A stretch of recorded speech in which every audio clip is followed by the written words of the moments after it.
was like, they're the best bad team in NFL history. And I'm like, okay, because I think they're below. Bengals? Yeah. They're Yeah. like 4-6. Is that what it is? They're Yeah. 4-6, but they've lost to the Ravens twice by a combined score of 4 points. Yep. Mm-hmm. And one of those games was in overtime. Well, then I saw there was another stat too for in this season alone for all the NFL teams that have scored above, I think it was like 30 or 31 points. They're 28-1, and then the Bengals are 2-3 this season when they've scored over 30 or 31 points. You need a you're defense, like, dude. You need both. Like, yeah, you need both sides to some degree. You don't have to have like the best of both. Mm-hmm. But I remember when, so I was watching, I was reading an article about I wasn't doing any of those things. Hold on, let me restart that. let me restart that. So, like, the Minnesota Gophers this week are wearing they're kind of like they're wearing their jersey combinations are like yellow pants, white jersey, maroon helmet. And although the jerseys have changed quite a bit in the early 2000s when I was growing up, that's what they rocked. It was like they're this was back. Oh yes, come on in. Hello. You had such a proper knock. Come on in. Okay. Yeah, it's such a proper knock. Murph wants to be with us. Boys Day. Murph wants to be with us. Okay, buddy, come on. Yeah. Come on up. He just wants to snuggle. Join the party. Mm-hmm. Oh, hello. Sniff and lick that microphone. Okay, so anyways, when the Gophers were in the early 2000s, this is back when teams only had like one jersey. Yeah. Before they all had, like multiple different kinds of jerseys. And they would wear the yellow pants and the maroon jerseys. And back in the early 2000s, the Gophers had a pair of running backs, Lawrence Maroney and Marion Barber III. Oh, yeah. Oh, yeah. And those two backs were like historic numbers. Were they? It was, I think, one of the only seasons where a team has had two 1,000-yard rushers. Mm. And they just put up historic numbers. Like they won like 17 games in 2 seasons. So it's 8 wins, 9-win season, or a 10 or 7, whatever. But they won their bowl games. They beat Alabama. This is back when Alabama wasn't as good as they were. Before they turned into the juggernaut. Yeah. But they also had like historically, they had like really bad defenses too those years. So it's like they never quite like got to that next level of like, being, highly ranked or like being in the beating Michigans or was this at the same time that Saban was there? Or no, before Saban. Before Saban? Okay. Before Saban, yeah. Gotcha. I can't remember when Saban got in the mix. Yeah. So, but Marion Barber III has actually passed since then. So RIP, Marion Barber. But like 38 years old. Yeah. He died like a year or two ago. Really? Yeah. I forget how. So he passed away. I'm assuming I would have seen this at some point, but it definitely did not ring a bell when you first mentioned it. Because didn't he play for the Cowboys? Yep, he played for the Cowboys like 6 seasons, and I think he played with the Bears for like 1 or 2. He never really like got to the next level of like NFL running back status. But he had some really good. Well, I remember he was a talented running back for when he was in the league, and I believe, if I'm remembering the right player, he had one of the most insane 2-yard runs. That was actually the one where he like bounced out and around the back of the end zone and like shook off like 6-7 dudes or something. Yeah, that's the one play that I remember him for. Well, and the cool thing is he's from Marion Barber is from he played Wayzata, so he's from Minnesota. Oh, even cooler. Or he was from Minnesota. Yeah. So okay. So like that was kind of I forget exactly where I'm going with this. But like to your point, the Bengals have maybe done poorly because they've been putting up a lot of points. They've also been giving up a lot of points. Yeah. And so it's like you need both because that's how the Gophers were back in those days. Or you think about even the Vikings like in the early like late 90s, early 2000s when they were doing really well. But they had defenses that were giving up a ton of points too, right? Mm-hmm. So. Anyways, well, it's kind of that idea of like all sides of the ball, like offense, defense, even special teams. Like if your offense and defense are both playing well, and then all of a sudden the special teams is really what wins it for you, or can lose it for you, like classic Minnesota Vikings kickers and all that kind of shit. Well, I like special teams because that's the nerdiest sentence I think anybody's ever said. I like special teams because hold on, let me tell you that. Well, let me tell you why, Kory. I like special teams because, so football, fun history lesson for everybody out there. American football got its start from rugby, actually. So rugby was put in the East Coast quite a bit with like Yale and Brown, the Ivy League schools. And, that's how kind of football got its start was that, rules started getting changed. People started doing different things for rugby, and that became American football, the early stages of American football. But in rugby, in like 15-man rugby, or 15-person rugby, like field position matters a lot more. Mm-hmm. Because if you're inside of an opponent's, meter, like, 20 meter to 15 meter, whatever line, if they get a penalty, you can elect a kick to get points.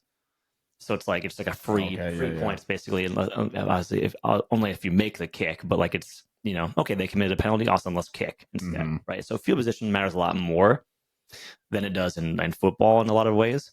So I kind of enjoy when you're watching football and there's kind of a field position battle, like the opposing punter is booting people inside their own 10-yard lines, and you get really good field position, so your team starts at like the opponent's inside the opponent's territory. Like I thought it was kind of fun to watch and to see, because that can flip a game like really quickly. Yeah. So I would say for like the ending of games, that's where it creates a lot of suspense. But I definitely don't prefer games where it's like, oh, did you see that? It was a 10-7, win on a shitty Sunday afternoon. I know that's like football, but obviously like that's like the product for old school football. That's old school, like defense, and it's not like necessarily geared as offensively driven as like what you're seeing in the league today. And even like in college football, like the average viewer is going to want to see, just like when I go to a baseball game, I don't want to see a pitcher's duel. I'm like, oh God, it sounds awful. It's like you're watching like old school football games, and it's like, yes, the Chicago Cardinals beat the Green Bay Packers 5-2, and a field goal and a safety. That's how you're getting 5. It was 2 safeties actually. If it's 5-2, an absolute barn burner. 5-2, 13-8. Oh my gosh, high scoring affair. Yeah, those ones can be a little bit of a scoring affair, like more of a dull affair in some people's views. Yes, 5-2. Oh boy. Unless it's like I will say, if like there's an element of like the weather conditions kind of playing into a one where it's like, okay, this is just going to be a slugfest, like a field position battle. Those ones are, I think, when it becomes a little bit more enjoyable to watch, just when the elements are involved. The game last year when the Vikings beat the Raiders 3-0 yeah. at US Bank Stadium when there's no weather involved whatsoever. You didn't think you liked that game? No, a little bit. It turns into a little bit more of a snowflake. You're glad you get the W, but that's what makes it even worse, is if you lose the game like that and you're like, oh my God, I just had to sit through that snorefest. You want to see some big plays. Yeah. Well, hello, everybody, and welcome to the Average Bros Gym podcast, where your fitness hosts with eerily similar names, Kory and Kory, sit you down and talk through fitness, health, and life advice, which seeks to meet you where you're at. No polarizing black and white takes, just genuine advice and good conversation. Nailed it. Hello, everybody. Welcome to the show. All right. This is Saturday afternoon. It is November 9th. November the 9th. November the 9th. We are watching some foosball on the other TV.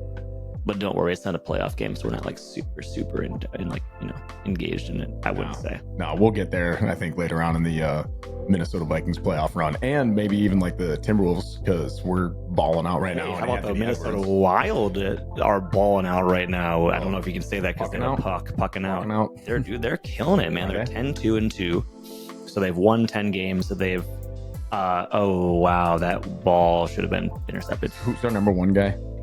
On the Wild? Yeah. Kaprizov. There was some stat that I saw the other day where he's like having a fucking amazing start to the year. Out, man. They're pucking out to the year. So if anybody is, the rules of hockey have changed a little bit in terms of the regular season. That it used to be like your record was like wins, losses, like a tie. I still don't like ties. It's win loss and an overtime loss. So overtime losses don't like negatively impact you. Versus like a loss does. Oh, really? Like they don't play till a tie anymore. They play till like one person. So it has to be overtime now. So overtime loss, right? But that doesn't count the same as a regular loss. Isn't it still a loss? Correct, but it's an overtime loss. Oh, I think it's just less hampering on your overall points. Oh, so there's a point count associated with a win, with a loss, and with a tie? Yeah. Oh, I didn't even know that. So the Wild are 10-2-2, so they've won 10 games, they've lost 2, and they've overtime lost 2. Interesting. So they're tied for second in points in the entire NHL right now. Okay. Only behind Winnipeg Jets. They're 13-1. Now, when you say points, like, are you saying like points scored or the way that the points are Points given out tallied. in the standings? Correct. Because it sounds like there's, again, the point system in terms of like where your placement is within your, I don't know, within your division or within your conference or Point standings. point standings. That's how it goes? Yeah.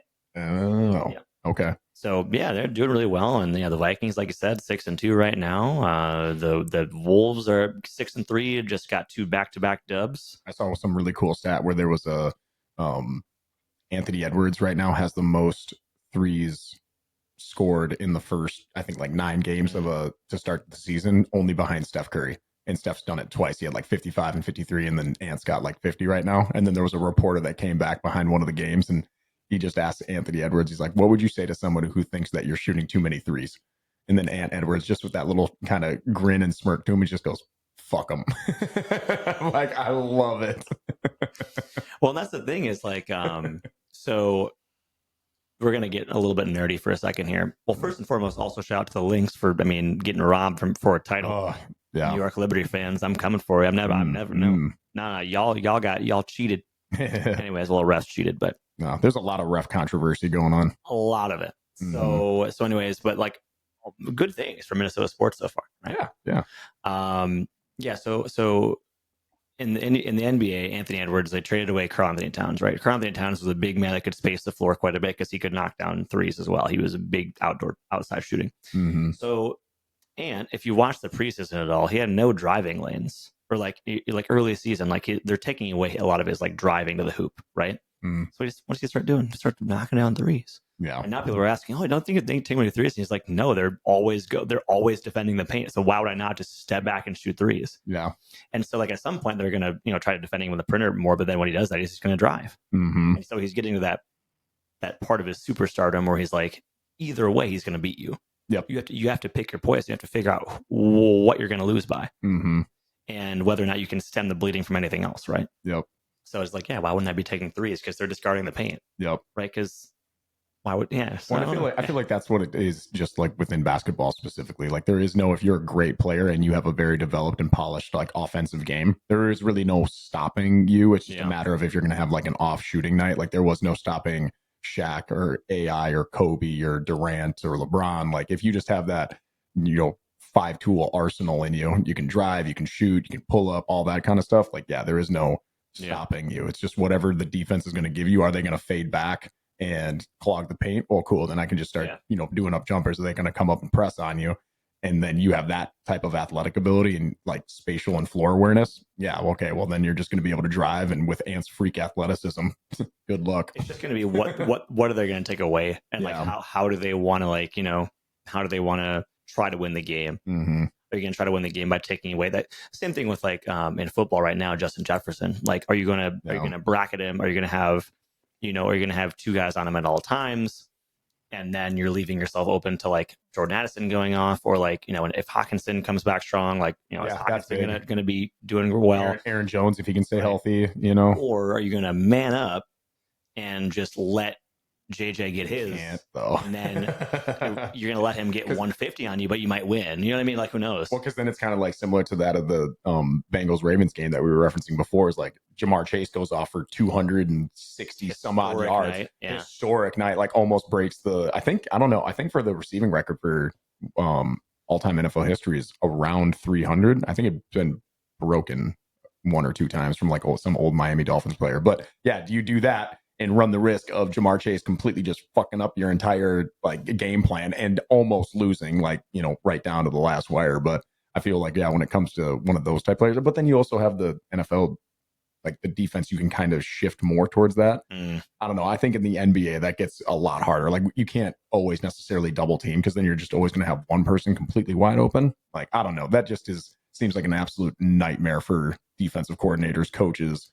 Like hearing those types of elite level coaches in any system or in any league, it's fascinating hearing them talk about how they develop coverages or what they're going to do going into strategizing against another team and their best player. I mean, it's high level thinking. Yeah. It's crazy to think about, as opposed to like what a lot of people think when it comes to sports or when you're first growing up. You're like, oh, Can't be that hard, right? Get the ball to your best player. I mean, the ball to your best player, and that's still, I guess, part. It really is that, but you have to do it in such a more nuanced way. It's like you're playing 3D chess or something, you know? Yeah, absolutely. No, and when it's professional, you're right. Like it is still like in basketball for sure. It is get the ball to amp. Like how are you going to do it? You know what I mean? Yeah, it's more different than that. And like listening to quarterbacks rattle off just one play call. You're like, what? How do you first off even memorize that, let alone remember it, recall it? And then you have like all the different audibles and options that can come in that play as well. And then once you get up to the line of scrimmage, you're looking at the defense and then trying to figure out, okay, well, what now are we going to do? We're going to run this shift. You're talking. It's like, oh my God, how do you even, where do you even begin? Well, that was actually a criticism of the coach, O'Connell and what's his face, Darnold, because like the play calls were just too long. Oh, really? And so it was like, that's why they were getting up to the line with like 4 seconds left. Like, you know what I mean? So they had to like adjust some things and change some things up. So like you'll see some different probably calls, and they've expedited the process of like the last like 2 games, or maybe the last game or so. Okay. So, but yeah, that part always infuriated me. You're looking at, it's like, how the hell you have like 40 whatever seconds for the time clock to, you know, come on down, and it seems like every single time you're going right down to the wire. It's like, come on, you got to get the call, and then you got to relay the call, and then you got to look for coverages, and then you got to like, you know, or at least we don't have like running right, like, oh, and then you get like a Peyton Manning back there who's just like Oklahoma blue, you know, and then just like completely shifting up everything. Like you just got a like neuroscientist back there just you know, dissecting you play by play. Yeah, it's like, where is this person shading? Where is this person playing? Fucking cool. Like when you get to analyze it with that different type of lens to it, I think that's so important when you get those commentators that can help just kind of, you know, lay it on down, like Romo or Brady in the booth, that can kind of see like, hey, this is what the defense is looking at right now. And then they call out like, oh yeah, they'll just run it right out to the flat. And then bam, instantaneously, you're like, I don't even know what you're seeing right now. Yeah. Just going out there fucking blind. I'm so confused. Mm-hmm. All that like little coercion, and they're just like wanting to get the defense or the offense to do exactly what you want to do, which was very similar to a movie that we saw last night, which I highly recommend. Highly recommend. Pray tell, what is this movie? Heretic with Hugh Grant. And if you haven't seen a trailer for it, it's certified fresh. I want to say it's like right now 95% Rotten Tomatoes score. Is it new? Yeah. Oh, just came out. It just dropped, I think. Actually, this was the first weekend. So we went and saw it last night. So no spoilers. No. But it's a good like psychological thriller. One that from the moment the film starts, you're immediately just hooked, and then you're just on for a real fun ride. Hugh Grant's in it? Hugh Grant, yeah. I don't know any other film that you would know of. I know, but like Hugh Grant's a recognizable name, but like, why do I not know anything? Because he does like romantic comedies. Is that what it is? He's like a charming, befuddled British character. He fucking plays that in this movie, like the charming, silver fox, you know, kind of guy, and then he just weaves you into this little web that you had no idea that was there. It's good. It's good. Go watch Heretic with Hugh Grant. It was phenomenal. It's phenomenal. There's a bunch of different ones in right now. When was the last time you saw a movie, or what was your pick? What'd you watch? Oh God, 88. When was the last time you saw a movie? Was it? Ooh. No, it was the last time we watched a movie was just this past Halloween season. We watched the Amityville Horror, the Ryan Reynolds ones. Ryan Reynolds. Oh no! Wait, in theaters? No. Are you talking about in theaters? Oh yeah. I was referencing more like in theaters. Probably It Ends With Us with Blake Lively and Justin Baldoni. Yeah. It Ends With Us. Oh, okay. Then I didn't see that one. Yeah, it was good. It was it's about, you know, like a woman suffering from domestic abuse, so it's like a very serious subject matter. But I think Blake Lively got a lot of heat for it because she was like promoting like her hair care. She was doing promotion for it, but she was kind of like promoting it like it was like a fun like gal rom. Like there was some weird things behind it. Whereas Baldoni was kind of going on and like discussing this thing. It wasn't really like didn't really match up. Like Blake Lively's interviews weren't really. Oh, interesting. Yeah, so she got kind of a lot of heat for it because people were like, "Yo, this is a movie about like domestic violence, and you're talking about like her hair care line." Oh, you're talking about your hair care line. It was just a little bit awkward, but it was a good movie. I think it was well done, and it was just like there was nuance to it, which is good in the sense that like, you know, it doesn't always show up as the same thing, right? It's not always like just like the physical abuse. It's like, okay, well, the manipulation and the emotional abuse and like the things like that. So that they did a good job of doing both of those things in it. Okay. And Baldoni, I think, was really good. Blake Lively's a great actress. I think she's a lot better than I think people give her credit for. She was really good in The Town as well with Ben Affleck and Jeremy Renner. I'm just trying to think. The one movie that I would remember her in was also the one with the shark. Oh, I don't know if that's necessarily one of her best Shark, flicks, but yeah, it was just like her and a shark. like Blue Crush or something. I don't know. I feel like that's maybe a different movie. No, that one I think is a little bit different. Okay. I feel like she kind of maybe gets a little bit, I don't know, overshadowed from Ryan Reynolds. I feel like you just associate those two like right away, or at least in my mind Reynolds, I do. But like Blake Lively, yeah. So fun. So we the last movie I watched in theaters was It Ends With Us, of course. The last movie that I watched, just in general, Megan and I watched the Amityville Horror, the 2005 remake with Ryan Reynolds, and that's why it made me think of it. Oh, where half the movie he just has his shirt off.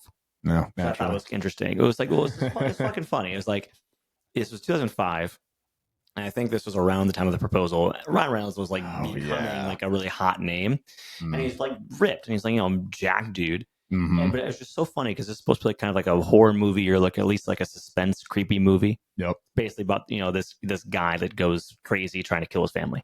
Right. Like this house is like haunting him and whatever. Oh, okay. But half of the scenes are just him without a shirt. So like he'll be like getting into the bath, and so he's shirtless, and then he has like a premonition of like a ghost in the bath or whatever. But he's like, yo, Ryan Reynolds abs. Here we go. Yeah. And then and then like he'll like wake up in the middle of the night to like these sounds. He'll run outside, and he's just wearing like his like pajama pants and like no shirt. So it was just fucking funny, man. It's just like it's just like you very clearly understood that like it was supposed to be like a horror movie or creepy movie, but it was also so glaringly obvious that the director's like, yo, how much can we get away with just shirtless Ryan Reynolds? Like they were also trying to capitalize on his like sexiness, basically. Well, yeah. And I just thought this kind of funny. I was just like, this is supposed to be like a horror movie, but like I just can't get over the fact that like every scene is with Ryan Reynolds and has no shirt on. And why is he shirtless for this amount of time? Like you wouldn't have at some point just popped the top on. Why is this sexy man trying to kill his family? I'm not sure. It's just ridiculous. I think the first time I saw my first Ryan Reynolds shirtless experience was a different movie, not Amityville Horror, but it was a Proposal, was it? No. Van Wilder? Nope. Wow, you got your Ryan Reynolds movies down. No, it was one with vampires and Blade. Yes, Blade. And there's one scene where I just remember all of a sudden he's like chained down with his arms, and his shirt was off, and you're like, holy shit, that dude's cut. Yeah. Yep. Yeah. Mm-hmm. Canadian actor as well. Oh yeah. Yeah, fun fact. Forget about that. No, yeah, I do know. Right. So the thing is like I did see Van Wilder when I was younger, and it's funny because Van Wilder is kind of like a trashy, like, you know, teen comedy. Yeah. Right. Like it was National Lampoon. If anybody knows National Lampoon, it's all, you know, Tara Reeves in that movie. So was National Lampoon, just like a quick side tangent, is National Lampoon like a series? Because then I know like National Lampoon's Christmas Vacation, and then there's the National Lampoon's, you know, Van Wilder. Yeah. Is that like a broad overarching kind of thing, or what is that? I could be wrong here, but I think it's kind of like a Monty Python, where it's like it's the same production company. And Monty Python, I think, was the same group of people, but like it's like a production. So it's like, you know, it's kind of like a way for these movies to all be like kind of related to each other, but not really in the same universe. Gotcha. Okay. Fun fact though, the town, Jeremy Renner was in an old National Lampoon, his National Lampoon Senior Vacation that I used to watch when I was younger. Again, should have been watching these movies. They were very adult, but like, but there you go. That was like my first experience watching American Pie. Same thing. I'm like, I probably shouldn't be watching this. But it's crazy. It's crazy to like look at actors and actresses that you recognize now as like household names, and then you're like, I saw them when I was like 6 years old, and like a small, like Henry Cavill. He was in The Count of Monte Cristo, which is one of my favorite movies, but it's from 2002. So he was like, a child. Ooh, Henry Cavill. Yeah, he wasn't a child, but he was like really young. Okay. But then you watch him in like The Witcher or something like that, or like Superman. You're like, oh shit, I remember seeing him 20 years ago in this movie. He was like way smaller, way younger. Like, oh shit, that's Superman. Yeah. Like, so it's kind of funny to think about that, like actors you recognize now. You're like, oh yeah, I remember them for when they were young, super young. But yeah, do that little reference, like, oh my god, that's you. Like when we were going on our little Halloween kick, and it was the Nightmare on Elm Street, and then it was like young Brad Pitt, young Johnny Depp. Yeah. It was that same thing, like, oh my god, I can't get you out of my head though as anything other than Jack Sparrow. But yeah, that same thing. Out of my head. You forget that they had to start somewhere. Yeah, you know, like, oh yeah, you weren't just immediately A-list Hollywood superstar. Meg and I have Kim. So Megan grew up going to Disney World or Disneyland, whichever one is in Florida. Now, when you say growing up, listen, like, because I hear that and I think that you've been there at least, if you're saying growing up to go to Disneyland, like at least 3 or more times. Oh, she's for sure been there more than that. Okay. Yeah. All right. So she grew up doing there with her family. Like a weekly, or not weekly, but like a summer weekly, thing. yeah. And yeah, like every summer we go to Disneyland. Super fun. And so like that stuff is really kind of like really means a lot to her. Mm-hmm. And like we found on Disney Plus, they have kind of like a park behind the scenes thing where they're doing like kind of like a mini documentary, like 40-minute episodes about these park rides and like how they came to be and like what happened with interesting. Really cool. Really, really fun to watch. And because I've never been there, so I'm like wanting to learn more about this because our goal is to go pretty soon. Oh, okay. Maybe next year, something like that. Yeah. And so like I'm watching, and so Pirates of the Caribbean, of course, being one of the rides that, you know, was thought up back in the 60s or late 50s. And that was that long ago? Oh yeah, how fucking old is Pirates of the Caribbean then? Pirates of the Caribbean as a Disney like IP or Disney ride has like been in existence since the 60s. Oh shit. Yeah. Okay. Interesting. So it's like Pirates of the Caribbean, like the Johnny Depp version, is another iteration of Pirates of the Caribbean. Yeah. So the movie is it's a Disney movie, but it's from that ride. That's how it's inspired by that ride rather. Okay. But like now people recognize the movie franchise more than like the actual ride. Or they might be surprised to learn that the movie franchise is based on like the ride, right? Oh, okay. So it's really interesting the way that's kind of like changed over time. Mm-hmm. Because they've opened up like new Disney worlds in like Shanghai and like Tokyo and like Paris, and like how they have kind of like incorporated the movies more so.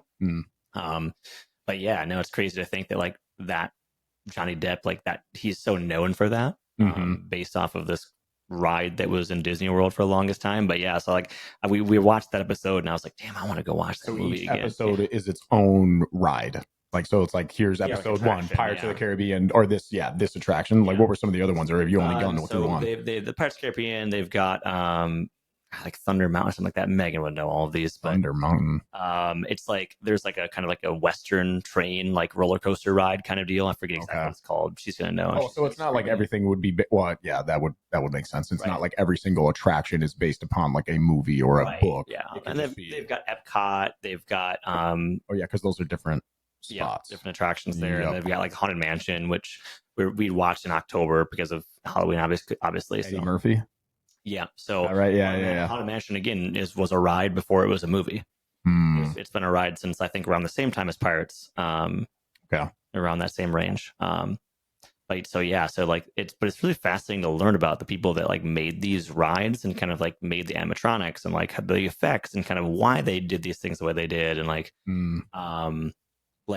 building the rides, how you have to build underground, but you couldn't build down because like in California when they made the original Pirates of the Caribbean, like when you start off in like this Louisiana bayou and it's all water, but then you go down 2 levels into like the pirate area, right? You kind of go down, but you couldn't do that in Florida because the water tables were higher, so you only have like 1 drop, and then you start off in like a different, like a Spanish area instead of like a Louisiana bayou. It's like, so just the way they change the rides depending on where you are, it's kind of cool. So okay, to make it feel a little bit more like you're on that home turf in a way. Yeah, because I think the idea was like, oh well, like if you're building something in California, like Louisiana bayou makes sense, but like you wouldn't want to do that in Florida because like they already have those, like that's already a thing. So it's like they do something a little bit different. Okay. Likewise, like the Haunted Mansion, like basically in the original Disneyland in California, they had like a New Orleans square.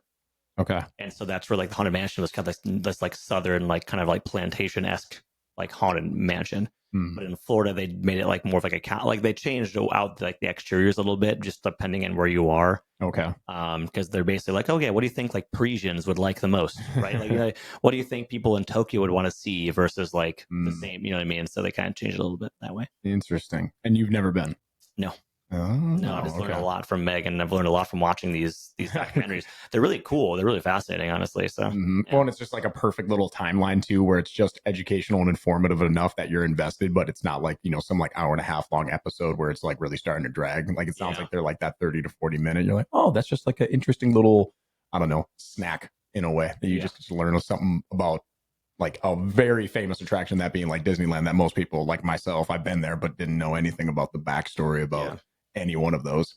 Well, I'm also she's never been to Harry Potter world, and I have never been either, so we're trying to go there. Oh, okay. Sure. That was one out of all the rides that that one I think I would be remember the most. Yeah, we're working our way back through those now. We're gonna try to do one Harry Potter movie all the way up until Christmas Eve, I think, isn't that how we got it going now? I think you could do that and like still nail it, because it's eight movies, right? 7 books, 8 movies. Is that it? Yeah. So we just finished up Chamber of Secrets last weekend, and so now it's Prisoner of Azkaban. Mm-hmm. Yeah, this one, that's like where it first starts to turn like a little dark. But yeah, it's kind of fun even going back to those, and you're like, oh my god, you guys are just a couple little babies. Well, it's interesting watching the movies too, because they like the first 3-4 movies are all different directors, so it's stylistically very different. You're going to notice the first 2 were the same director, and then I think it's switched for Columbus, and then it was Alfonso Cuarón. Alfonso Cuarón did the third one. You're such a history buff. I love it. And then Alfonso Cuarón, and he was famous for like the Spanish language like romance movie. Oh, whereas like his like the way he directs and like the use of kind of like color and things like that and shadows is so different. And so like you'll notice a big stylistic change when you go from the third movie. Oh god, the second run. Yeah, stark contrast. Yeah. Mm-hmm. So yeah, I'm excited to kind of I want to go back and watch some of those too. Now Meg's not really a big fan, but that's fine. I can just watch it myself. So. Yeah. Oh, face mask. Oh, god damn it. No, well, yeah. Again, one of the most notorious calls that has not been getting called in both. It seems like now the college football and also in the NFL. Well, Kory, we've been talking for 30 minutes about sports. Do you want to talk about fitness at all? About fitness? Fitness. We talking about fitness. Talking about fitness, not a game. I thought it'd be fun to chat a little bit about.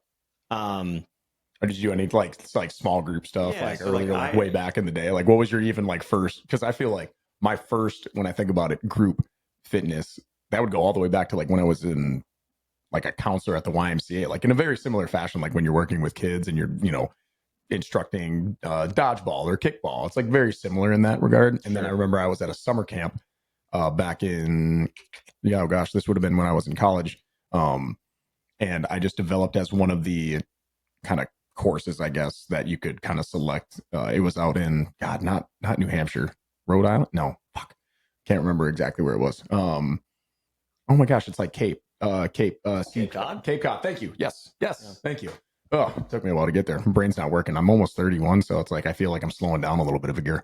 But it's in Cape Cod there you could kind of sign up for different, things like you want to do archery, you want to go sailing, you want to do this. And then I just kind of slowly developed because it was kind of fun, and I would do just like a little fitness class. And you were an employee at this place? Yeah. I was just one of the counselors, and then each counselor had to take different little sections based upon what they, experience was, and then obviously like what you were a little bit more inclined to. So like, for instance, archery, I didn't go and do that block. I didn't do the archery block because I don't know shit about archery, but there was a one that I kind of just like slowly developed, and it was literally just workouts that I would come up with like out on the soccer field. Yeah, I would just like literally take bleachers. Yeah, that's honestly like what it turned into. And I kind of just made it like little teams and stuff, developed like little workouts, and they actually kind of really got into it. How old were you this? This would have been when I was in my early 20s, at some point. Yeah. So I was even kind of surprised like when it first took off, but like kind of seeing the slow evolution of when I was going from just being a camp counselor like at the YMCA, and you're working with like those little kids, to then being the camp counselor out at Cape Cod, and like those almost in a way were kind of like group fitness classes. And then my first group class that I would have actually, instructed at would have been that Orange Theory. Sure. Yeah. What do you feel like, what lessons did you take away from that, maybe that early experience, either at the Y or camp counseling in Cape Cod, Massachusetts? Would it name drop a nice area? Yeah. What do you feel like you took away from that, or like what's one thing? Just wanting to make it fun and enjoyable, like in the best way. It's like, you can get a workout there, whether you're at Orange Theory or whatever group class that you're doing. But I think working with kids in particular, and for me, I recognized how much carryover like my energy would bring to the rest of the group. And I think that's what really translated over and was demonstrated very quickly when I popped into the Orange Theory at St. Louis Park was, I mean, if I was excited about it, the kids would get excited about it. If I was, at the YMCA or for when I was out at Cape Cod, if I developed and created a workout, getting everybody else ramped up and excited to be there, that energy would just permeate through the rest of the group. And I made sure to try to always do that in, Orange Theory or whatever kind of coaching session stuff that I'm doing now. Rule number 1 for how to coach group fitness: bring the energy. I mean, honestly, that's because how many times have people like been into a class, and I get it, I'm not always like revved up 100 miles an hour every single day, even though a lot of people would be like, but you've been to many classes where you would say like the instructor, maybe just because they didn't have as much experience, or hey, they had a late night, you got whatever going on. Like, again, some days you're not firing on all cylinders, and that's fine. But if you're not energetic or enthused, and you can just kind of tell that, you don't have to be like, again, super, super high energy, but as long as you're engaged and demonstrating that, like that, again, resonates like with the rest of the people in that room. Yeah. I think like there's a, especially for energy, there's definitely kind of like fake it till you make it. And I think fake it till you make it is a good overall advice for fitness instructing. I would say that like, but you have to match your own energy. Mm-hmm. You can't try to bring the energy of someone who's, way crazier than you are in like, a good way. Because I think we've all probably experienced some of that, like fitness coach or like someone in that role that's like, really over the top, and that works for them. Yeah. But you have to know if you're that coach, because is that organic, right? Like you can kind of tell when somebody's trying to put on the facade or put on the face or put on the voice, and like you hear that all the time. That Orange Theory too, somebody's over the mic and they kind of get like that rhythm, or they try to emulate that of what they saw another coach maybe doing, or the same type of energy. It's like, no, you got to find like your groove. Yeah. Like what works well for you in the room might not work well for me. And again, finding that energy is key. Yeah. Yeah. Because it's like you said, like you got to breathe life into those people. And like some people are like, Meg and I did a class. It was kind of like a yoga sculpt-ish. It was more like a sculpt class than like a yoga sculpt in Chicago when we were there earlier in October. And it was like, you could tell that the instructor was kind of like, she was kind of like gave like badass energy, like wasn't like super high energy, like like not cheerleader energy, but very like high energy and like challenging and like directional. I like that. But you could tell that the class, like it was a pretty busy class, and you could tell the people who were there were like there to see her. Like they loved her class. Okay. Because she had, regulars that were coming in, and they were amping each other up. And so it's like, that's the thing for like when you are like, doing group fitness, like if you put out the energy that's authentic to you, you're going to attract people that want that kind of energy. And that's what's going to help fill your classes, is people like, oh, like, I like this, you know what I mean? But you do have to bring energy. You can't sleepwalk your way through it. I've seen classes where coaches just seem so like, they seem like kind of, they're just going through the motions. Yeah. And like, if you're not a high, like there's a difference between high energy and like engaged energy. I think you don't need to be high energy, but you do need to be engaged energy. If you just have no energy whatsoever, why would someone come to your class? Do you know what I mean? Like, why would fucking someone take time out of their day to go to your class? Because I wouldn't call myself high energy. Yeah. Maybe I would, but I don't, maybe other people might, but I would just call myself like, I'm always engaged. Like yes. I know what's going on. I'm challenging you to hit your goals. I'm challenging you. That's not good. Hopefully we recovered that. I'm challenging you for like, exercises, and I'm challenging you to like, what's your idea of like, what are you doing on this block? What are you doing here? What are you doing there? Like, you're always getting that from me. So like, that's engagement energy, right? And it's like, you're telling people to add 0.1 miles an hour, add point, whatever it is. Like that's engagement energy. It doesn't need to, I don't need to be screaming at people. No. Or like bouncing off the walls, but I need to be knowing what's going on at all times and making sure everybody else is like in it. Right. And I feel like also like one thing I really appreciate is when I see a coach and they can really read the room and they have their, hand on the pulse of that specific class. Because the people in the room, I mean, sometimes you can go from, and if you get into a particular routine, you'll have those people that will come to that class fairly regularly. And then, like, the 5 a.m. class or the 5 p.m. class, I really got to get revved up for them because like those people are like a bunch of thoroughbreds and they want to roll. And then sometimes you'll have maybe a 8 a.m. class. And that one's maybe just due to the numbers being a little bit lower, the types of people in there too, you can just kind of, the energy's down maybe just a little bit more. And not that it's a bad thing, but I always loved watching coaches. Like I remember first starting at OTF and like watching you, watching Susanna, watching Quinn, just how each of you had your own way of working the room a little bit and just taking like little bits and pieces like, oh, I like what, you said and did there. I liked how you handled that kind of transition, or, all of those different aspects. I think we all, as like the best coaches do, analyze and see and look for those little things in other coaches, and then just kind of put that maybe in your own little arsenal, or how would you use that in yourself and make it your own. Rule number 2: read the room. Yeah, I think that's the big thing too. Is like, okay, so like bring energy, but also like knowing who you have in your class. Yeah, and that just comes from talking to them. You got to talk to them. Mm-hmm. You got to talk to them. Rule number 3, you got to talk to them and know their names, because if you know your class people and you're like, and I think depending on where you are, it's harder to do. Sometimes if you're coaching like a a sculpt class at like Lifetime, like you might not have as much time to interact with those members and like actually find their names out. But whatever you can do, learn one person's name a day, Yeah. two people's names a day.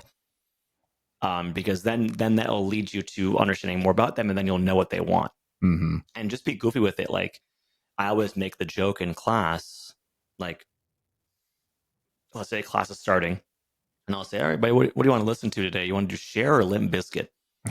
Like, and I'll ask that as like a joke on a microphone, because people will kind of like laugh about it. But then you can segue that into like, okay, well, what do you guys want to listen to? Like, because you might have, oh God, he was wide open, Jesus.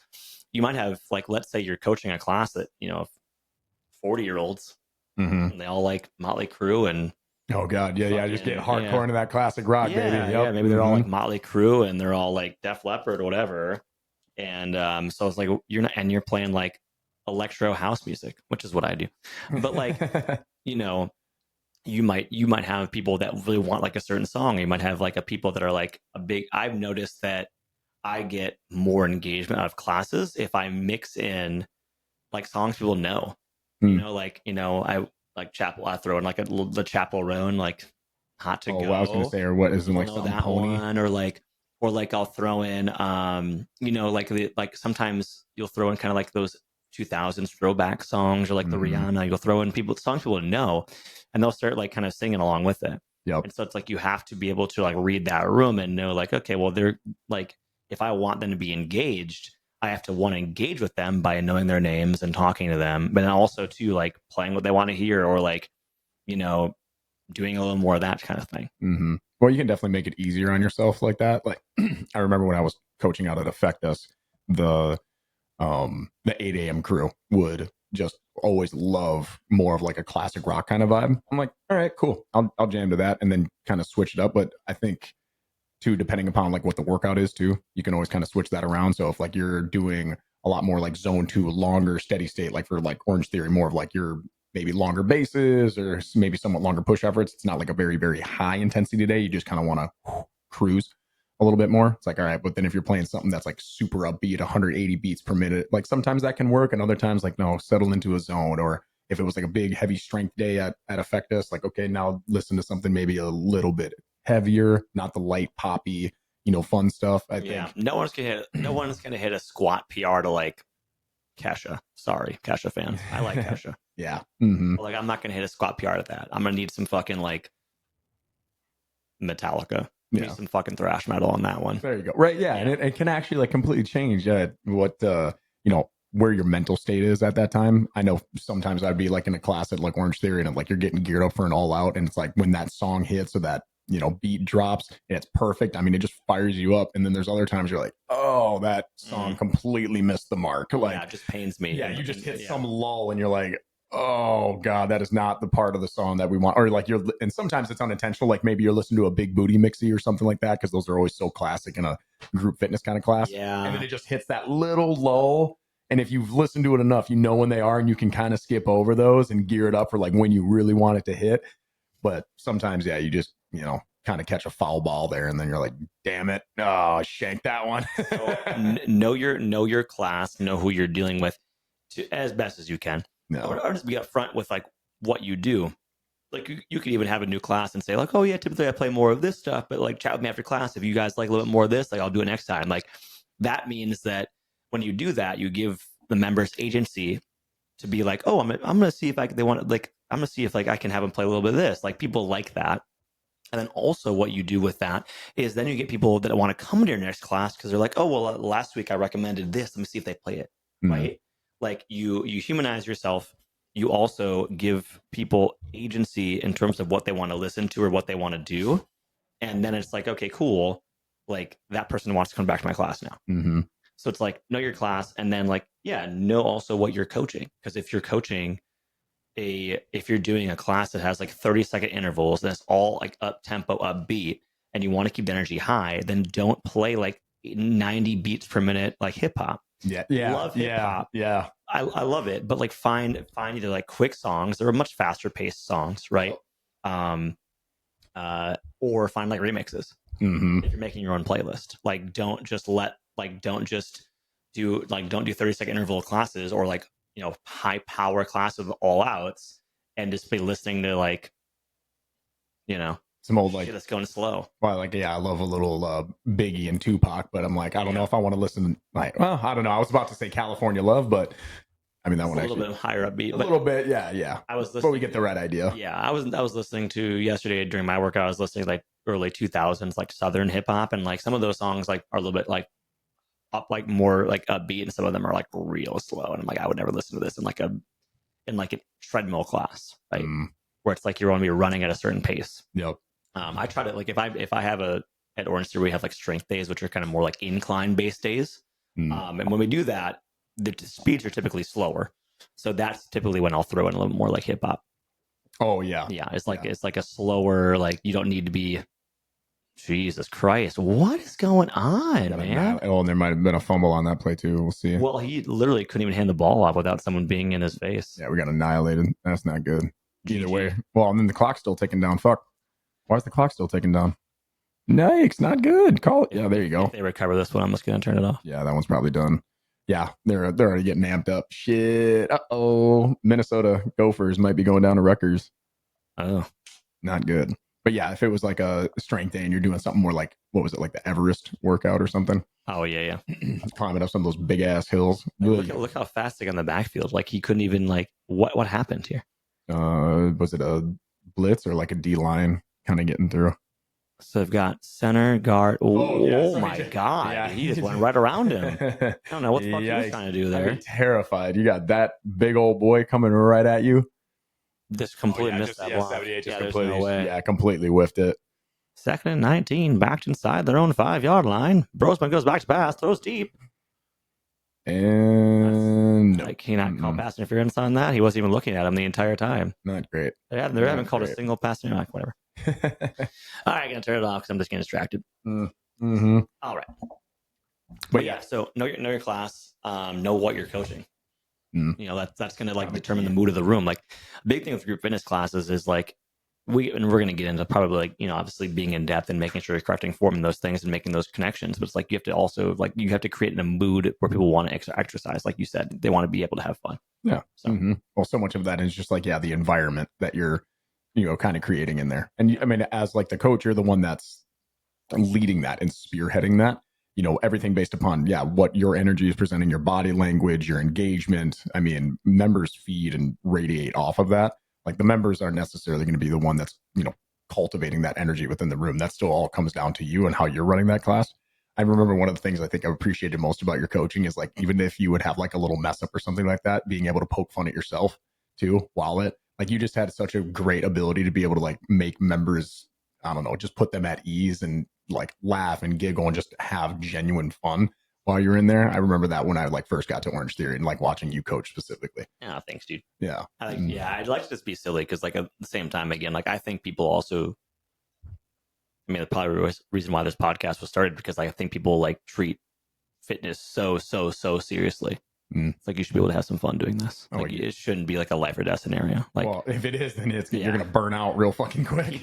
people shouldn't be like, you know. So I think for me, it was like, if I make a mistake, I'm like, sorry guys, I'm drunk. Like, but like I say shit like that, it's like people are like, I wasn't like, expect yeah, that. or like, if I have like a Celsius or like something in the corner, I'm just like, I crack it open. I'm like, all right guys, cracking a cold one over the corner. Don't worry about it. Or like It's happy hour somewhere. Yeah, you're gearing everybody up for like an all out, or like, oh yeah, bump it up, 1 to 2 miles an hour, or not, Yeah. I try to not do that as much anymore now. I try to actually say point one. Yep. Give them the skills, but yeah, no, I think back to our point of learning the room and like learning people's names and like talking to them. I think the better you can do that, the better you're able to like put people at ease, right? Because like people want to like feel like they belong.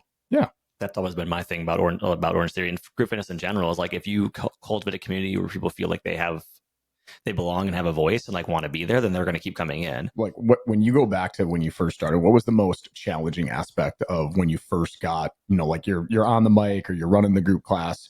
What was the most challenging aspect of group class coaching for you right away? Like, was it okay, how am I going to, talk or engage with these members that I don't know yet, when approaching them?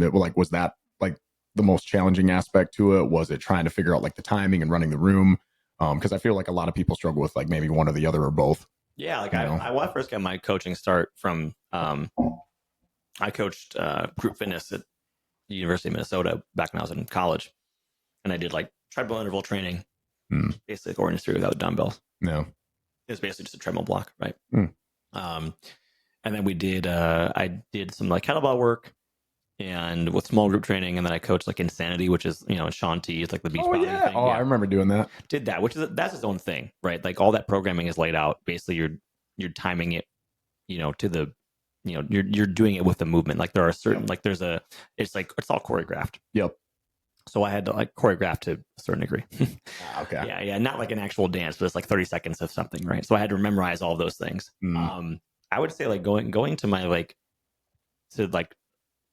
when I first started doing it as a career, I think at Orange Theory back in 2015, it was kind of like I wasn't very self-confident at that time, which is terrifying because then now you're in front of a bunch of people, right? So I think my biggest thing was like I would like hide before I coached. You know what I mean? Like you'd spend more time in the bathroom or whatever before you coached because those interactions I wasn't comfortable making those yet. And I think so like over time it's like when you're first starting group fitness coaching, you have to understand like you're going to be in front of people and like they're going to be looking to you to like guide them, right? Well, yeah, but like so I think it's tough too because like you have to understand that like it's like that's why I say fake it till you make it. It's because like you might not be the most self-confident person, but like you gotta lead them somehow, right? People are looking to you, and typically if you're in that job, like you're there for a reason. So you have to like accept that you're able to do that. So the hardest thing for me was like making those personal connections because I just wasn't comfortable doing it yet. Interesting. And I mean, there's a lot of other things, ancillary things that were challenging as far as like the schedule goes, like opening, waking up at before 4 a.m., et cetera, et cetera. But yeah, I think that was the most challenging part for me, especially was just like, the timing and the movements and stuff like that. I mean, you're going to get down, like you're going to understand the flow of class. But like my thing was like, if I made a mistake, it was like, oh shit, you know what I mean? And I see that with a lot of new coaches is when they make a mistake, they get really flustered. Yeah. And that's kind of like that like quicksand mentality from The Replacements of Shane Falco. Ever seen that movie when he's describing that?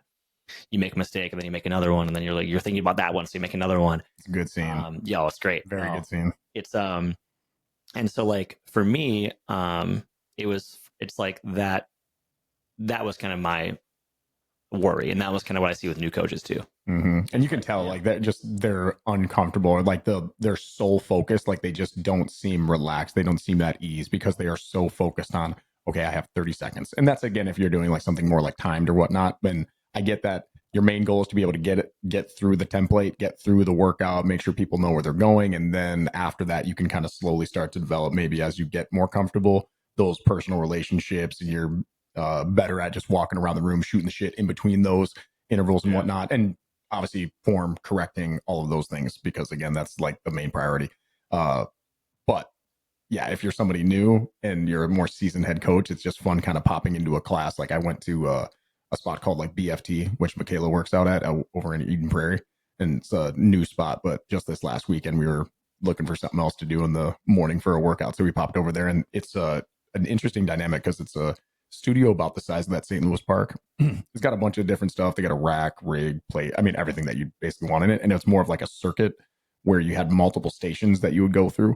But it was the interesting part that I hadn't been to before or experienced was that there was 2 trainers on the floor while you were doing it.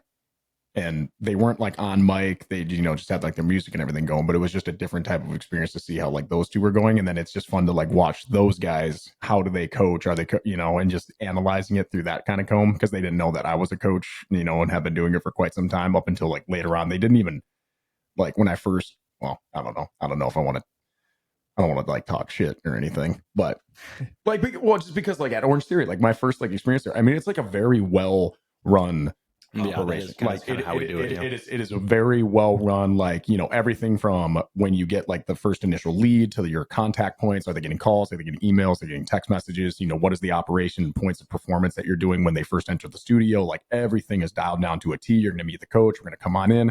Like it's a well oiled and constructed machine. And I remember just like when I first like walked into the lobby and, that first experience, like I remember being at Orange Theory, it's like, okay, you're out and around the desk, you go and greet, like all of those things. It's like those fine points matter so much, like from the member experience side of things. And I feel like when you're a young coach, like first coming up, you don't necessarily appreciate it as much as you do when you like are more seasoned into it, and how those things truly matter for somebody who is new and maybe fucking nervous as shit coming into a new gym. Yeah, and that's the good. I mean, that's a good thing to put on group fitness as well. Is like find your new members. Like if you have a class list, right, whatever studio you're working at, like do you see when there's someone new in class? Do you know ahead of time that there's someone new in class? Like, do you work in an environment where you can ask that question on microphone? And just making that new person feel super welcome. Like you're right. Orange Theory's intro process, I think, is second to none. I think if you think your intro process is better, I think you're wrong. Just because I fully have experienced that and have experienced other studios, and I've experienced other places that I've gone. It doesn't matter that I'm an exerciser. Like I've gone to new gyms before, and it's like you have to figure it out yourself, right? Like they're like, "Ah, cool, what's up?" If they even say that shit. Like no one's introduced me to a coach. No one is asking me what I've done for my fitness routine. No one is talking to me about this and that. Like sometimes I barely even fucking sign anything. Yeah. You know what I mean? And so it's like, if you're a new coach, depending on where you're working at, just like really being engaged with that as much as you can. Like you can talk to your current member. You can talk to those, like, let's say you've been a coach for a while and you have people that love you. If they're talking to you, but you have a new person in class, say, hey, you know what? Like, I'd love to chat with you. Let's chat after class. Like, hey, that's awesome. We got a new like client coming in right now, so we'll be right back, or something like that. You can say that, like, establish that boundary, because the people that like you and that come to your class will want to use up all your time to talk. There's nothing wrong with them. That's what they want to do, and like because they only see you maybe once a week, and so that time is very important, and they're very important as well. But you have to understand that like that new member takes priority all the time, every time, because it doesn't feel good to come to a class, not know what's going on. The instructor is not talking to you. They never say your name. And then you go through and you feel dumb and you feel like you don't know what you're doing. Like I've been to classes in the past where it's like, I know what I'm doing. And if I don't know what the fuck's going on, then Jane sure as hell over there doesn't know what's going on. Yeah. Right. Like, well, and that's how I felt like when I was at the play. And again, it was like it was like a good experience, but it was just funny, like as I'm going through that, and Michaela even knew as well. She's like, what are you thinking right now? You're just like, analyzing this through a completely different like lens than anybody else in the room. And so I'm thinking as like the other coaches, they look at me like, okay, he knows how to do the movements. He's moving very well, like all those things. But even then, if I had somebody that came to Orange Theory or come to any one of my classes and I see that, okay, you're a seasoned exerciser and you move well, and I'm okay, there's probably not a whole lot of maybe points of performance that I'm going to really detail out with you, but like you can still just come on over and ask my name and, hey, how did you hear about us? And it's good to see you. Like, what do you typically do for your training? And just engage in that conversation. It's like, dude, just like even make me feel like welcome. Like the only person that I was even talking to the entire time was basically like Michaela. And then like, none of the coaches besides just like that first little entryway kind of thing.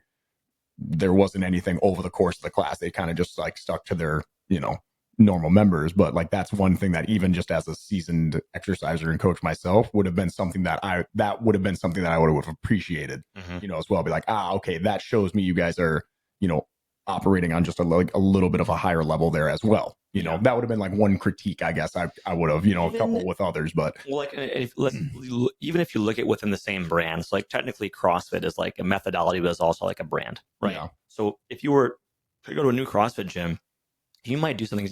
There are CrossFit gyms like, okay, we're going to do like a class together first, and then we're going to warm up, and then we're going to get into the WOD. Some classes might be like, okay, we're going to do a warm up first, and then we're going to get together, and then we're going to like, you might always have a different way of doing things. So even if you have someone visiting, dropping in, that as a coach, you're pretty, like, they look pretty fit, quote unquote, like you can still shoot the shit with them and then ask them like, hey, like, what do you typically do for your workouts? Like, what do you typically do when you're back at your home gym? Like, okay, we're going to run it a little bit differently, but you're going to like, this is kind of how we're going to do it. Yep. Like we have a member who is married to a guy who used to play football for Notre Dame. Nice. Like he was a former Division I athlete. He's worked out before, right? But has he done Orange Theory? No. So yeah, he's worked out. Yeah, he knows how to fucking squat. Yeah, he knows how to do these things. But does he know, like, okay, well, when I say this, it means this. When I say this, it means this. At 14 minutes, we're gonna be rotating around the room. You're gonna be doing this. You're gonna be going here. Like, no, he doesn't know any of those things. So I'm still gonna tell him those things. And I'm not gonna insult his intelligence by being like, well, here's a squat. But I'm gonna be saying like, hey, I know that you've probably been doing this or that. Or like, I'm gonna ask him like, hey, what was it like when you were in your heyday of like training? What did you typically do? Okay, well, we're going to be doing a little bit less of that, but we're going to be doing more of this, right? Like, I'm going to make sure he knows those things, because even if he's a pro or their pro, whatever, this is in general, I'm just referring to the man that I was talking to. It doesn't matter, because like they're still going to want to know what's going on, because I feel like it's maybe even worse for a former athlete or someone who's in the field to not know what's going on. That sucks. Yeah, they're probably gonna start doing their own goddamn thing, and that's really annoying. Yeah. Well, and then even when we were at the workout and you had to do like multiple stations and whatnot, like I was asking Michaela as to like how this kind of format worked, because I didn't realize like, okay, one partner goes through the exercise selection. There was like 3 movements that you had to do back to back to back, and then one person did that while the other person rests. But I didn't even know that up until we were already at like our first station. I'm like, oh, okay, so that's what we're doing. Are we like going at the same time? And just like that little bit of clarification and all those points definitely makes that whole experience a lot smoother. And then it's like just vastly increases the likelihood that that person then comes back. They had a good experience. They feel more comfortable being able to try to bring their other friends in because of their first aid experience. Like, oh no, you're going to love it. They talk you through everything. Like, how many times do you hear that when you get somebody else that recommends? And that's, I think, beautiful thing as a coach is when you get your members or those people where your referrals are the ones coming in because they had such great and glowing reviews about you, your coaching, your class, your all the things that we're talking about right now, and your member experience, your member engagement. Like that's what they want to come back for, and they trust you, you know. And that's like the biggest thing is establishing that trust, establishing that personal relationship, you know. And that obviously takes time to develop when you're a new coach. That's maybe last on your list because you're just so focused on not fucking up the workout. But you know, what we talk about a lot is like we've talked about like we've basically been giving different ways to establish that connection, right? Establishing that personal connection is like the biggest thing, because if people like you, they feel like you care about them and they have fun in your class, they're going to come back. And then when they come back, then they'll see results, right? Like you're going to see results if you keep coming in and pushing. And if you care about them, you're going to help them add more weight. You're going to help challenge them in ways, but you're also going to be like there for them if they need a day to kind of chill. But that's the biggest thing is like, and if you, so for another point, if you're listening, which I hope what you are at this point, for another point, like if you're designing your own workout, leave room for some time to chat with new members. So like if you're doing an interval class and everything is 30 seconds on the dot, you're probably not going to have a lot of time to talk to that new member. Some of those get tough. Some of those get really tough, right? So it's like figure out like, okay, well, maybe my workout shouldn't be this time. Maybe I should have some leeway in between there. Or are you able to talk with them prior to class? That's the biggest thing, right? Is just having that connection. And if your place of work doesn't require a new person to be there at a certain time, like start doing that. Like bring that up in meetings. That was always the most frustrating thing. Submit that to someone, whoever is making the fucking rules, bring it up and say whoever's at the desk, like, you know, whoever's doing the administrative side, like this is very important. We should iterate this into our classes. That is very, very important. And if they're not there at a certain time, I mean, we turn them away. we say, hey, yeah, we'll see, and we'll reschedule. But say, hey, like we do need you 30 minutes prior, for your first class, exactly. Blah, blah, blah. But like that. So I had someone in Orange Theory the other day, this past week, and she was a former member, but it had been a very long time, and she kind of came back, and like when you start coaching more and more, you start picking up facial expressions. You start learning when people are confused, right? You kind of see in their movements, they're slowing things down, they're stopping when people are moving, they're kind of like squinting, they're trying to figure out what's going on. And so like I had demoed like the rowing block for her, and she was kind of doing all the telltale signs of not understanding what was going on. So I came over and I was kind of talking with her. I was like, okay, how's it going? Like, what? Oh, I don't really know what I'm doing, and it's like, I'm like, that's okay. Like, because sometimes also too, like if you're speaking, but someone is like, there's so many other things going on in the room, they're not listening to you. You know what I mean? Like it's okay. Like they're trying to, but like they got distracted by the whiteboard, and then like they got distracted by someone's like shoe. Like someone had to stop and tie their shoe in the treadmill, so they're looking at that person now, and then like. Well, then I wonder too if it's also an aspect of like, oh shit, okay, clearly the coach is talking to me now. I know I probably look confused. I feel confused, and I don't want the other members in here right now like looking at me like I'm the new kid in school. Yeah, because that's also an uncomfortable feeling. Like, okay, I just feel like I don't know, I'm uncomfortable now. Everybody knows that I'm the newbie, and I don't know what I'm doing. Yeah, go over and talk to them and ask them, because like. Well, I did that, and apparently she was kind of giving off a vibe to our student manager, like wasn't really quite in it. Like she was like, I don't really know. And then after class, she left, and she was like, oh, that was better than I remember. Like she was really stoked about it. And I think part of that was the fact that I checked on her and made sure that she was doing the right thing and made sure she didn't have any questions. And that's like a luxury, I think, that like in the sport in the Orange Theory kind of like template, there is some room for that. But just like with whatever class you're coaching, like check in on your intro like over and over and over again, especially if they're newer. Like if they're like a former member, or they're a fitness coach themselves or whatever, like you can check in with them and just kind of say what's up. Yep. And be like, say some dumb shit like, hey, you want to go heavier? Like, and even if they don't want to, right? But like just, just stuff like that. But like if they are new and they're new, like you should be checking with them like every 5-10 minutes. Like not like, don't be annoying about it. Like don't like, nuzzle up next to them. Yep. But be like just the fist bumps, the high fives, the physical contact points, right? Like those are really important. Just like the acknowledgements, even just saying their name, like shit like that. Like doesn't need to be like, oh yeah, I'm always like making sure, are you okay? You're okay. Okay. It's like, oh, what's up, James? Okay, cool. All right, you want some weight? Oh, good. Okay, cool. Like, fist bump, walk away. Like that's all it is. Yep. They're got a good sweat going. It's like, hey, putting in some good work. You give them a little fist bump or something like that along the way. It's just again, it's just that like either verbal or some form of acknowledgement. Is always going to be key. And then if and when that person presents opportunities in which that you feel it's appropriate to engage in further conversation or points of performance when it comes to their movements and stuff like that, great, absolutely. There's been plenty of times where somebody's new and they might feel a little bit uncomfortable, and I just basically assess like, all right, well, I'm going to give you a little bit more space, right? I'll touch base with you here in like a little bit or something like that, but okay, I'll just give you a little bit more room to kind of operate and do your own thing, and we'll be able to touch base here a little bit later. So yeah, it's always like so case by case dependent. Again, just as you become more seasoned as a coach and understanding those verbal and nonverbal cues and the class structure, all those different dynamics and variables go into play as to making the best informed judgment in those instances. Yeah. And there's, like you said, there's so many things that go into it, but it's just like you have to be engaged. You got to be learning people's names as best you can.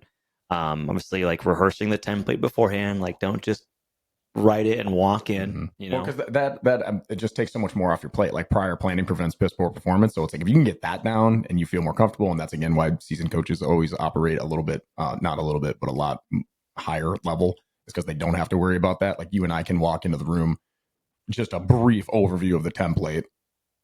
A lot of times, I know I've done that before. Where I mean, if I was new, I was looking at that shit the night before, for a good 30, 45 minutes, making sure I understood. If not, I was making sure I asked questions like, hey, what is that? How do I run that? Where's this switch? How does that make sense? Where do I need to demo? All those little, dotting the I's, crossing the T's. But again, once you get to the point where you can look at that template and more or less have it down, yeah, then you can just do a quick once over. You got it. You understand it. You've ran a template like that before, and then you can focus on the other things that matter even more because you have that down. Yeah.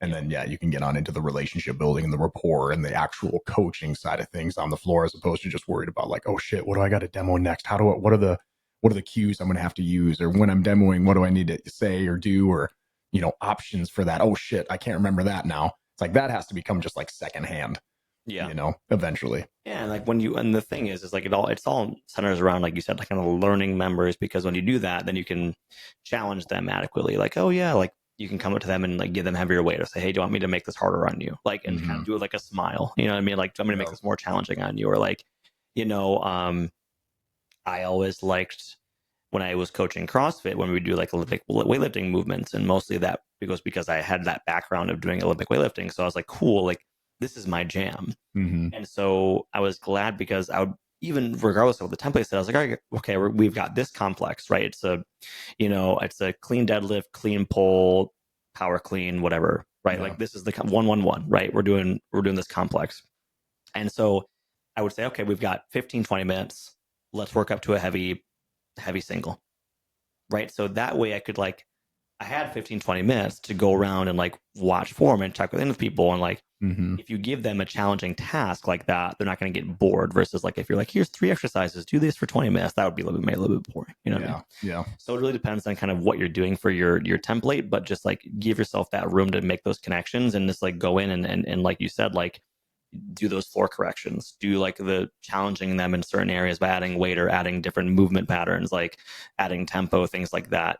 Like that's always really fun too, because people are going to think that this person actually cares about my progress, and they want to make me better. Yep. Yeah. I know when I would be like coaching on the floor, there'd be some days where, and I think that goes again to like, how are you presenting that information? What's your rate of speech? Are you slowing things down? Like, are you getting the message across that you want to get across? Like some days on the floor, be like, guys, I could care less about how much you lift here. Let's focus on your form, slowing down the movements, right? Making sure that we're engaging the actual muscle groups that we want to engage in. And as opposed to just like running through, and you go through the same cadence and the same tempo, and you describe each movement in the exact same way. And it's like, that just starts to get lost. Like, slow down. What's the one point that you want to focus on for that movement? Can you get that message across? Do you have them, fully engaged in what it is that you're saying? Then there'd be other days where I'm like, I'm not necessarily going to be focused so much on maybe the particulars of like a movement, but like now I really want to get the message across of like, okay, I want you to bring some intensity here. I want you to like get uncomfortable moving some weight. So then you just put them in a different mental state as to how they're approaching that movement or that block of the workout. Like on a treadmill block, okay, cool. We're going to hammer these 30 seconds. I'm not necessarily going to go as much on maybe like running form or something, and that's going to be a case by case, workout by workout, person by person, variables that you're going to be working with in that. But you know what I mean? Where it's like on some days on the floor, I'm like, slow the fuck down. Like you're doing some like big old dumbbell chest fly, like easy on the tempo, like have a little flexed wrist position, softer bend in the elbow, big stretch down on the bottom as like you retract your shoulder blades, all those little things. Feel the tension build in through your pecs. And then what's like a cue that I can get? Like bring your bicep as tight into your pec as you can, right? Or try to think about crossing your elbows as opposed to, engaging different muscle groups.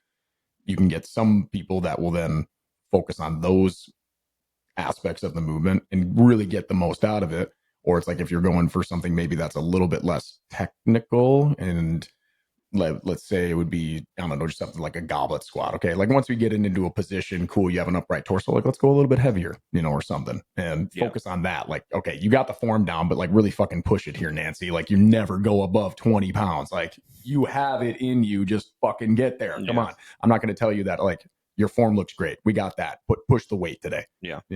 And give them that focus, give them that goal, right? Because you don't want to be doing something and not really know why you're doing it. Mm-hmm. And I think that like, we get in the habit of that as well, where it's like a lot of the times I think group fitness instructors are creating movements just to fill space, to fill like, we're going to do a squat to a star to a, like, and this is kind of more so what I've been seeing, taking group fitness classes elsewhere. But it's like, okay, well, let's make sure that this all has a purpose, right? Yeah. And that's not to say that you can't throw in a movement to like accelerate heart rate or to have fun, but like know that that's why you're doing it, right? Mhm. Know that you are doing this burpee to increase heart rate, not because it's like beneficial to someone's, I don't know, conditioning for whatever reason, right? Mhm. Like know that you are programming these 30-second sprinting intervals to like for a reason, Mhm. rather than like, okay, we're just going to do intervals today. Like, why are we doing that? Yep. Or like, if the template is programmed for you, think about what is this going to help this person with, right?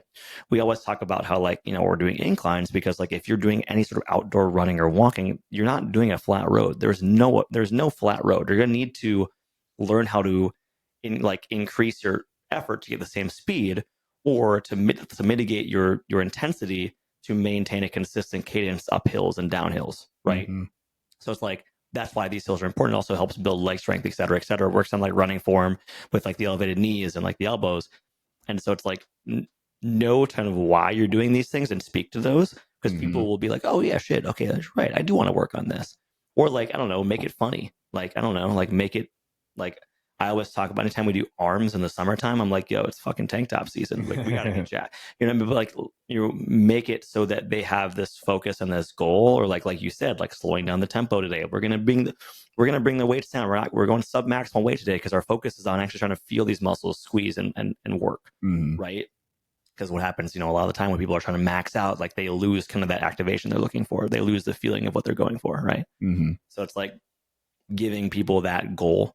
And like if you're writing your own template, it's like, what is the goal of your template? Like, what are you trying to do here? Like, Yeah. what is it? An upper body push day? Is it like a cardio and a whatever day? Like, what is the idea behind it? Mhm. And then that comes all the way down to like even members too. Like some members want like the really more technical minutia of movements and the why behind it. What is the purpose of like doing this rep range specifically? Like, why are we not doing like 12 to 15 reps or 20 reps of this? Like, why do we want to go heavier on this? Why do we want to slow down tempo? Those aspects of it. And then you can kind of geek out with those.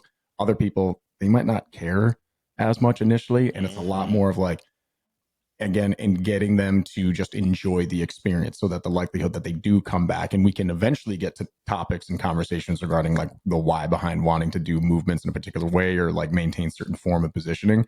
But for them it might just be a matter of like, hey, yeah, no, that's okay, like we're going to do like this option and I'm going to chat to you a little bit about your weekend, and just have fun and get a smile on your face. And everywhere in between, and even like with that member, you're going to have maybe the high technical conversation, and then you're also going to just kind of chat and have a good time. Like, hey, it's good to see you. I mean, you're wearing just so many different hats on that, like the very technically proficient person, the motivator, the coach, then also like the friend, as well. And that's, I think, what kind of draws both you and I to coaching in general, is because you get such a wide variety of, experiences, working with people in just not only in a given class session, but as you see them slowly develop over the course of weeks and months and years. Yeah. No, that's a good way to put it. Because like you said, people don't care how much you know until they know how much you care, right? Mm-hmm. We've probably heard that line a couple dozen times. And it's like, if you're coaching your first class and like you're like, you could be the most technically knowledgeable person ever, but if you deliver it in a poor way, or like you're not engaging the members, and you're sitting down and like they're just like, you're not doing shit, like their eyes are glazing over, you're like, this fucking cares. Yeah. Uh-huh. And like you're gonna learn as you learn your classes who wants to know those things, or like maybe that's a conversation that you can have after or before class, or like a one-off somewhere else if they want to know more in depth about things. But yeah, I wasn't saying like, make sure you have a full detailed rundown of what your goal is before, but like, if you're doing something, just let them know why. Oh, absolutely. But like, you don't have to go into like a full on textbook definition of what you're doing. Mm-hmm. Yep. Because no one's gonna want to listen to that shit. Yeah. But yeah, no, I think like, especially like in a competitive environment, like if you're training like athletes, like high school, college, whatever, if you're doing CrossFit type of stuff, which is, that's much more like numbers oriented competitive, right? Mm-hmm. Have a reason why these things are going on, or just like have your own thoughts of like, hey, like let's work on this because it's going to help us improve this factor, right? So yeah, mm-hmm. That's why we all love it. True. Well, That's a good way to end it, Kory. Do you have any last questions, comments, thoughts on what we've got for the team today in this podcast episode?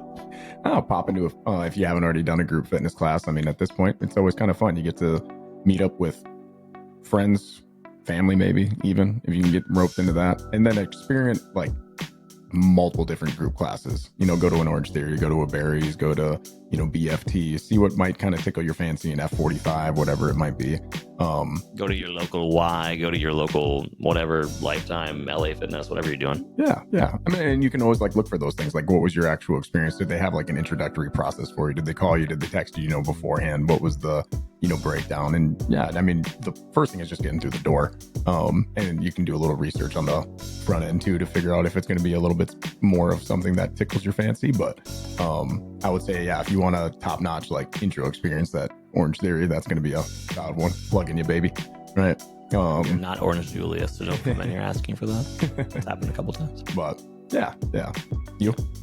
No, that's about it. My thoughts are all on the recording, but yeah. No, I think as a new coach or as a coach, like, you're there for the members, not for yourself. Mm-hmm. That's one thing I had to learn as well, because I would be driving to class in traffic, like, oh, fucking goddamn, like, driving in traffic, being so amped up. And I'm like, you know what? Everybody else is coming through the exact same thing to get to my class. You know what I mean? Yeah. Remember that, if you're a coach, and whatever reason, these people only have an hour with you. So sometimes they'll have the best hour of their day. Yeah, absolutely. For a lot of people, you'd be surprised if you have never thought about it before. A lot of people, that class is the best hour of their day. So keep that as a reminder. Humble yourself, and make sure it's a fun experience. That's the biggest thing. And make sure that you go follow us on social media, Average Bros Gym Podcast, on our Instagrams. You can also follow us on YouTube, Average Bros Gym Podcast YouTube, as well as email us, averagebrosgympodcast@gmail.com. Whatever you want to hear about. Maybe you want to hear more about group fitness, or maybe you want to hear more about football. Maybe you want to hear more about Murph the dog. Hey, Murph. And everything in between. Whatever you want to do. Give us a call. Email us and let us know. Otherwise, y'all, we will see you next week. Same time, maybe. Yeah. See you then. Bye. And adios. Hey, all right. Oh, let's not do that.